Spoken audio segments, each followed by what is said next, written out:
Achievement of Mendeleev's periodic table. While developing the periodic table, there were a few instances where Mendeleev had to place an element with a slightly greater atomic mass before an element with a slightly lower atomic mass.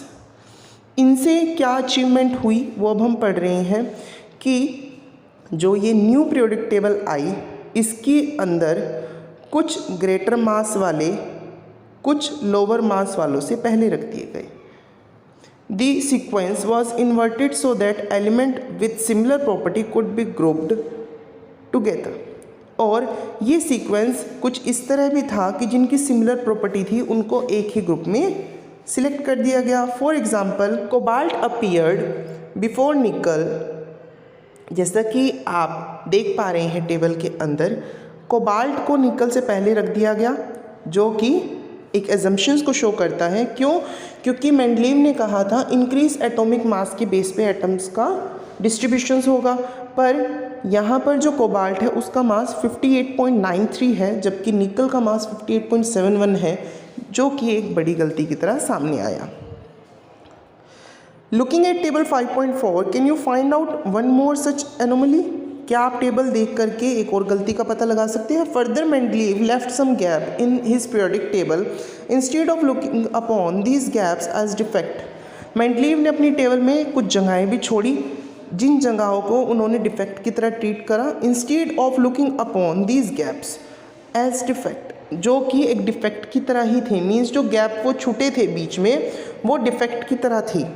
Mendeleev boldly predicted the existence of some element that had not been discovered at that time.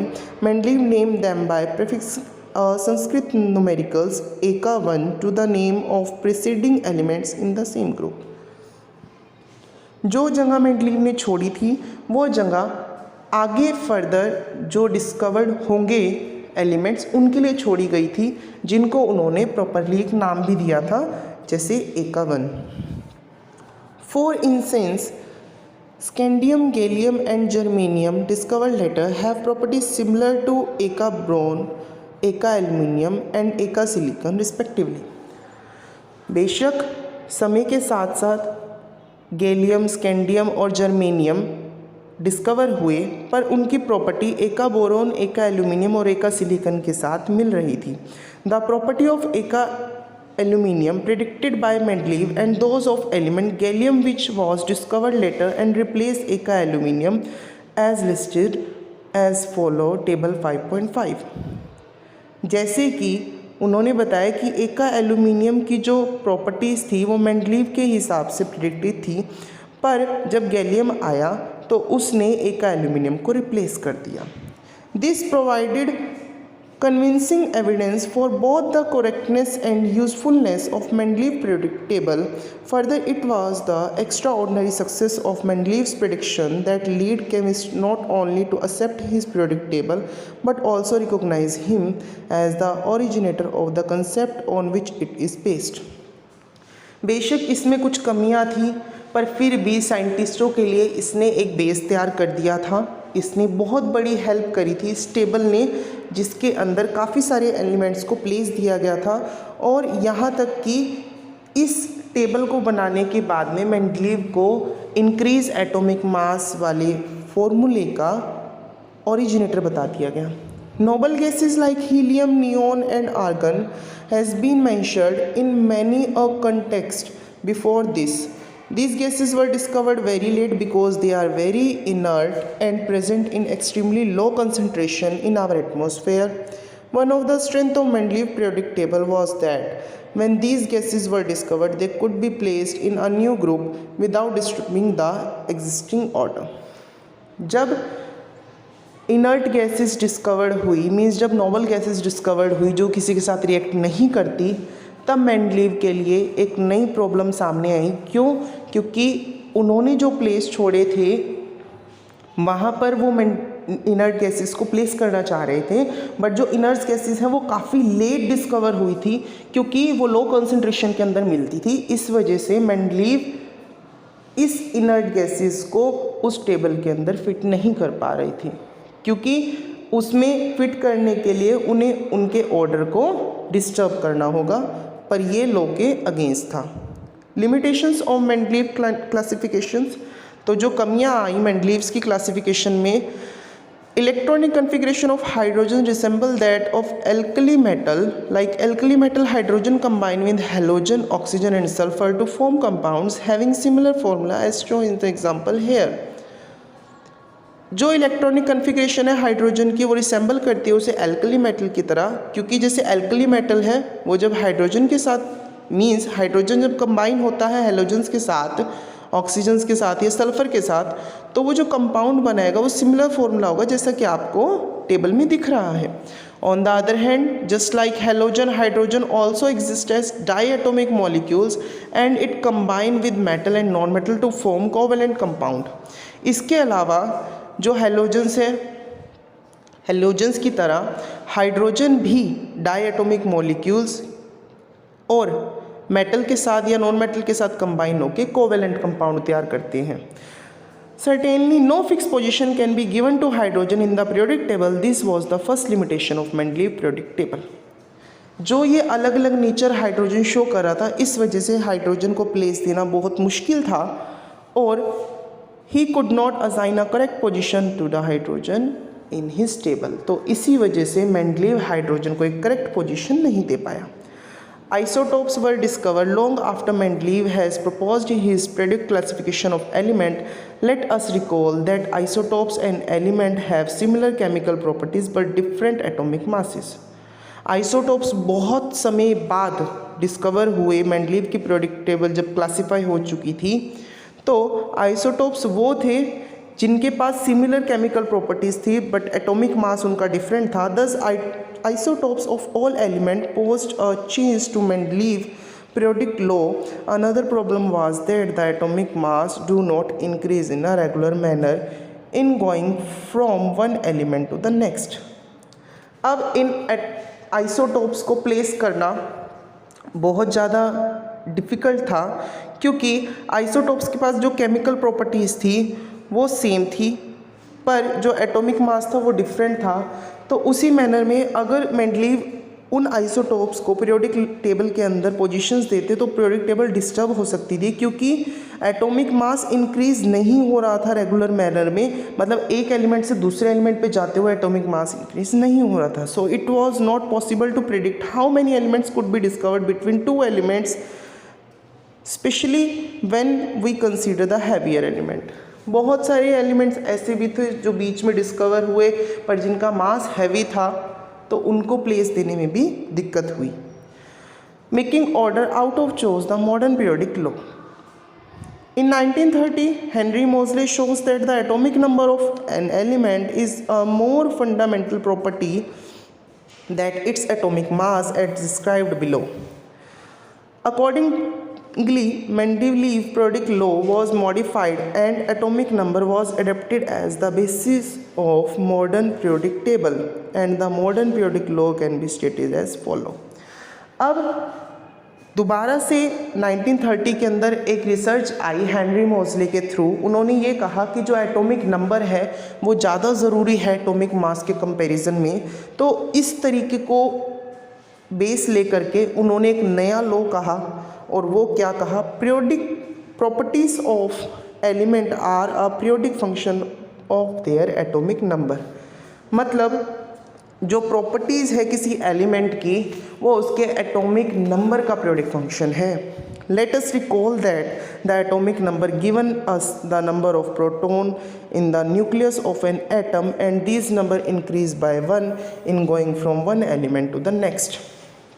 तो जब ये बात सामने आई तो उन्होंने reason बताया कि जैसे एटॉमिक नंबर है वो हमें नंबर ऑफ प्रोटॉन बताता है न्यूक्लियस के अंदर, जो कि एक एटम के अंदर होता है, और वो नंबर एक एटम से दूसरे एटम में 1 by 1 इंक्रीज होता है। Elements when arrange in order the increase atomic number lead us to the classify known as the modern periodic table. Prediction of property of element could be made with more precision when elements were arrange on the basis of increase atomic number. अब जब Henry मोज़ले ने table के अंदर elements का distribution increase atomic number पे करना शुरू करा, तो एक के बाद एक एलिमेंट्स अपने आप डिस्ट्रीब्यूट होते चले गए, जिससे एक नई टेबल सामने आई जिसको नाम दिया गया मॉडर्न पीरियोडिक टेबल। जैसा कि आप इमेज के अंदर देख भी पा रहे हैं, ये आई हमारे पास फाइनल टेबल जिसके अंदर हाइड्रोजन को भी प्लेस दिया गया, आइसोटॉप्स को भी प्लेस दिया गया, जो लिमिटेशंस थी वो सब खत्म हो गई। As we can see, the modern periodic table take care of three limitations of Mendeleev periodic table. The anomalous position of hydrogen can be discussed after we see what are the bases on which the position of an element in the modern periodic table depend. जो main दिक्कत थी hydrogen को position देने की वो इसमें solve हो गई, क्योंकि इसके अंदर जो हाइड्रोजन को प्लेस दिया गया वो उसके इंक्रीज एटॉमिक नंबर पर दिया गया। Position of elements in the modern periodic table. The modern periodic table has 18 vertical columns known as group and 7 horizontal rows known as period. Let us see what decide the placing of an element in a certain group and period. इस table के अंदर 18 group थे, 7 period थे और इन्हीं groups और periods के अंदर सभी एलिमेंट्स को पोजीशन दी गई। You will find that all these elements contain the same number of valence electron. Similarly, you will find that the element present in any one group have the same number of valence electron. For example, element fluorine and chlorine belong to group 17. How many electron do fluorine and chlorine have in the outermost valence? जो distribution हुआ था elements का वो इतने अच्छे तरीके से हुआ था कि जो जिस भी ग्रुप या एटम में था, मीन्स जो एलिमेंट जिस भी ग्रुप के अंदर था, जैसे बताया गया था कि 18 ग्रुप्स हैं तो उसके हिसाब से डिस्ट्रीब्यूशन हुआ, तो जो एलिमेंट जिस ग्रुप में था वो उसी के पीरियड के हिसाब से वैलेंसी शो करता था। फॉर एग्जांपल मान लीजिए एक एलिमेंट हाइड्रोजन है जो फर्स्ट पीरियड के अंदर है, तो उसका जो पूरा पीरियड होगा उस पूरे पीरियड के अंदर सेम वैलेंसी मिलेगी। मींस हाइड्रोजन से लेकर लास्ट एलिमेंट तक सबकी वैलेंसी 1 मिलेगी। तो hence we can say that a group in the periodic table signify an identical outer shell electron configuration. On the other hand, the number of shell increase as we go down the group.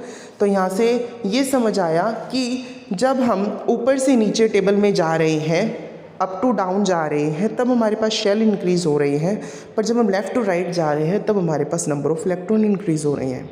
There is an anomaly when it comes to the position of hydrogen because it can be placed either in group 1 or group 17 in the first period. Can you say why? तो जो hydrogen था वो group 1 या 17 में से first period के अंदर रखा गया, ऐसा क्यों हुआ? You will find that these elements do not have the same number of valence electron, but they contain the same number of shell. You also observe that the number of valence shell electron increase by 1 unit as the atomic number increase by 1 unit on moving from left to right in periods. जैसे हम periods के अंदर move करते हैं तो left to right position में हम ये देख पाते हैं कि जैसे जैसे नंबर ऑफ़ यूनिट एटम की बढ़ रही है वैसे वैसे उनके शेल्स भी इंक्रीज़ हो जाते हैं। और we can say that atom of different element with the same number of occupied shells are placed in the same period. Sodium, magnesium, aluminum, silicon, ferrous, sulfur, chlorine and argon belong to the third period of the modern periodic table. Since the electron in the atom of these elements are filled in K, L, M and shell. अब यहाँ से एक नई चीज़ सामने आई, जब atomic number हुआ तब electron distribution की बात हुई। इलेक्ट्रॉन डिस्ट्रीब्यूशन के अंदर इलेक्ट्रॉन्स को डिस्ट्रीब्यूट करने के लिए एक लॉ दिया गया जिसमें सभी के इलेक्ट्रॉन्स अलग अलग शेल्स में डिस्ट्रीब्यूट करे गए, वहाँ से उनकी वैलेंसी पता करी गई और एक मेथड निकाला गया जिसमें सभी के इलेक्ट्रॉन के, एल, एम या और एन शेल्स के अंदर डिस्ट्रीब्यूट होंगे। जो मेथड कुछ ऐसे था। How many elements are these in the first, second, third and fourth periods? We can explain the number of elements in these periods based on how electrons are filled in their valence shell. क्या बताया गया कि कौन सा element कहाँ placed है वो हम उसकी इलेक्ट्रॉनिक कन्फिग्रेशन के थ्रू बता सकते हैं। You will study the detail of these in higher classes. Recall that the maximum number of electrons that can be accommodated in a shell depend on the formula 2n2 where n is the number of the given shell from the nucleus. अब इसके लिए जो हमारे को तरीका बताया गया वो एक फॉर्मूले पे बेस था जो था 2n2, जो n है वो शेल्स के ऊपर डिपेंड करता है। जैसा बताया गया कि के शेल में 2 इंटू एन की वैल्यू 1 रखी गई और 2 इलेक्ट्रॉन्स हुए, मतलब के शेल के अंदर सिर्फ 2 इलेक्ट्रॉन होंगे। एल के अंदर जो एन की वैल्यू रखी गई वो 2 रखी गई और वैल्यू आई 8, मतलब एल के अंदर जो इलेक्ट्रॉन्स रहेंगे वो 8 रहेंगे और एम के अंदर इसी तरीके से जो इलेक्ट्रॉन्स रहेंगे वो 18। यहाँ से क्लास हमें इलेक्ट्रॉनिक कन्फिगरेशन का नॉलेज मिलता है कि कैसे हमने के, एल, एम और डिफरेंट शेल्स के अंदर अपने इलेक्ट्रॉन्स को फिल करना है। मतलब के अंदर सिर्फ 2 इलेक्ट्रॉन्स फिल होंगे, एल के अंदर सिर्फ 8 इलेक्ट्रॉन्स फिल होंगे और एम के अंदर सिर्फ 18 इलेक्ट्रॉन्स फिल होंगे। The position of an element in the periodic table tell us about its chemical reactivity. As you have learned, the valence electrons determine the kind and number of bond formed by an element. जो atomic number है वो उसकी position के साथ साथ हमें उसकी chemical properties के बारे में भी नॉलेज देता है और जो वैलेंस इलेक्ट्रॉन है वो बताते हैं कि उसका बॉन्ड कैसा होगा और वो एलिमेंट का काइंड क्या होगा। Can you now say why Mendeleev choice of formula of compound as the basis for deciding the position of element in his table was a good one? क्या आप अब कह सकते हैं कि ये जो एलिमेंट्स का डिस्ट्रीब्यूशन हुआ वो मेंडलीव की पीरियोडिक टेबल से अच्छी थी? How would this lead to elements with similar chemical properties being placed in the same group? अब ये केमिकल प्रॉपर्टीज़ सेम कैसे शो हुई, अलग अलग पोजीशन, मतलब जो डिस्ट्रीब्यूशन हुआ एलिमेंट्स का वो मेंडलीव के पीरियोडिक टेबल से ज़्यादा बेटर था। Trends in the modern periodic table. अब हर एक ग्रुप और पीरियड में कैसे हमें अलग अलग प्रॉपर्टीज़ देखने को मिलती है। Valency, as you know, the valency of an element is determined by the number of valence electron present in the outermost shell of its atom. Valency क्या होती है? जो हमारे पास आखिरी शेल में इलेक्ट्रॉन्स मिलेंगे उसे कहा जाता है वैलेंसी। और अभी थोड़ी देर पहले हमने पढ़ा था कि जो अप से डाउन में हम देखेंगे तो हमें शेल्स इंक्रीज होती हुई दिखेगी, पर जब हम राइट से लेफ्ट में जाएंगे तो हमारे को इलेक्ट्रॉन्स इंक्रीज होते हुए दिखेंगे। कहने का मीन्स क्या है कि वैलेंसी जो है वो लेफ्ट टू राइट तो इंक्रीज करेगी। Atomic size, the term atomic size refers to the radius of an atom. The atomic size may be visualized as the distance between the center of the nucleus and the outermost shell of an isolated atom. The atomic radius of hydrogen is 37 pm picometer. Atomic radius क्या है, atomic size क्या है? Nucleus से लेकर के आखिरी shell तक का जो डिस्टेंस होता है उसको एटॉमिक साइज कहा जाता है। जैसा यहाँ पर बताया भी गया कि हाइड्रोजन का एटॉमिक साइज 37 पिकोमीटर है। अभी हमने बताया कि अप टू डाउन में शेल बढ़ेगी, तो जैसी शेल बढ़ेगी तो साइज इंक्रीज हो जाएगा। इसका मतलब अप टू डाउन में हमारे पास एटॉमिक रेडियस जो होती है वो इंक्रीज होती है और राइट टू लेफ्ट में हमारे पास जो एटॉमिक रेडियस होती है वो डिक्रीज होती है। You will see that the atomic radius decrease in moving from left to right along a period. Left से राइट में जाते हुए पीरियड्स के अंदर हमारी जो एटॉमिक साइज है वो डिक्रीज हो जाता है।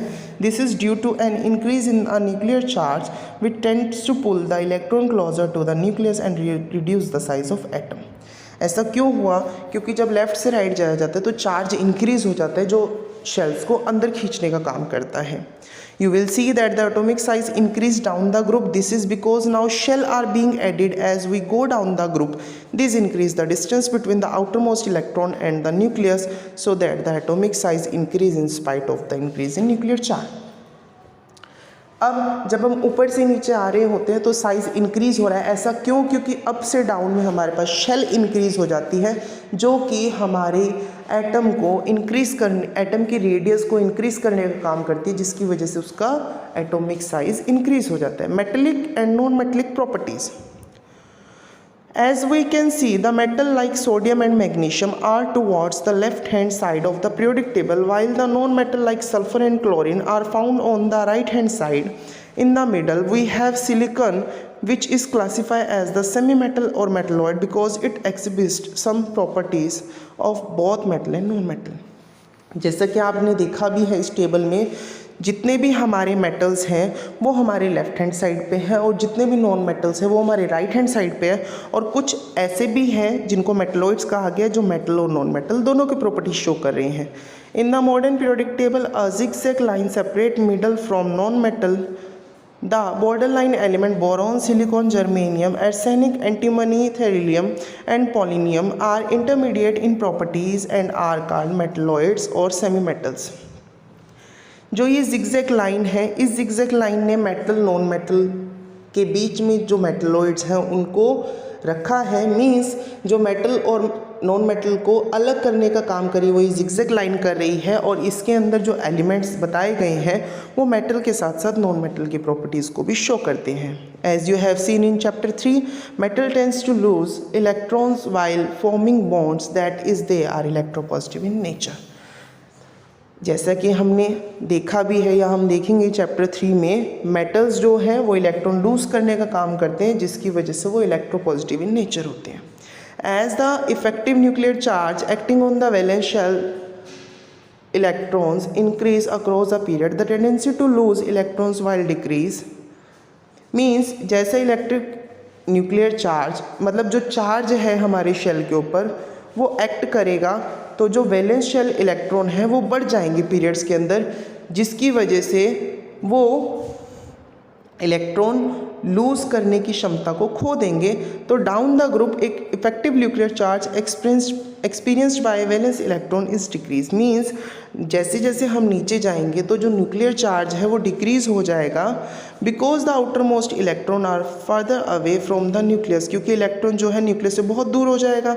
There for they can be lost easily, इस वजह से वो इलेक्ट्रॉन बहुत आसानी से दे पाएंगे। मीन्स जब हम स्टार्टिंग में थे हाइड्रोजन वाली लाइन में थे तो इलेक्ट्रॉन को लूज़ कर पाना मुश्किल था, पर जैसे जैसे हम नीचे डाउनवर्ड जाएंगे तो इलेक्ट्रॉन को हम ईजिली लूज़ कर पाएंगे। Hence metallic character decrease across a period and increase down a group।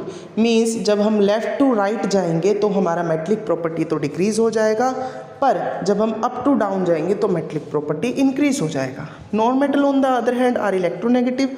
Non metal negative charge वाले होते हैं। They tend to form bond by gaining electron, और ये इलेक्ट्रॉन गेन करके बॉन्ड तैयार करते हैं। Let us learn about the variations of this properties as the trends in the electronegativity show. Non metal are found on the right hand side of the periodic table towards the top. These trends also help us to predict the nature of oxides formed by element, because it is known to you that the oxides of metal are basic and that non-metal are acidic in general. तो non metal जो है वो electrons लेकर के bond तैयार करते हैं, इसी तरीके से उनकी इलेक्ट्रोनेगेटिविटी भी शो होती है। कहने का मीन्स ये है कि जो यहाँ पर हमें मेटल और नॉन मेटल से उनके ऑक्साइड का पता चल रहा था वो हम पहले भी जान चुके हैं मेंडलीव की पीरियोडिक टेबल में, और उधर से भी हमें क्या क्लियर हुआ कि जो मेटल्स के ऑक्साइड है वो तो हमें बेसिक नेचर शो करते हैं, पर जो नॉन मेटल के ऑक्साइड्स हैं वो हमें जनरली एसिडिक नेचर शो करते हैं। यहाँ पे क्लास आपकी चैप्टर रीडिंग फिनिश आउट होती है।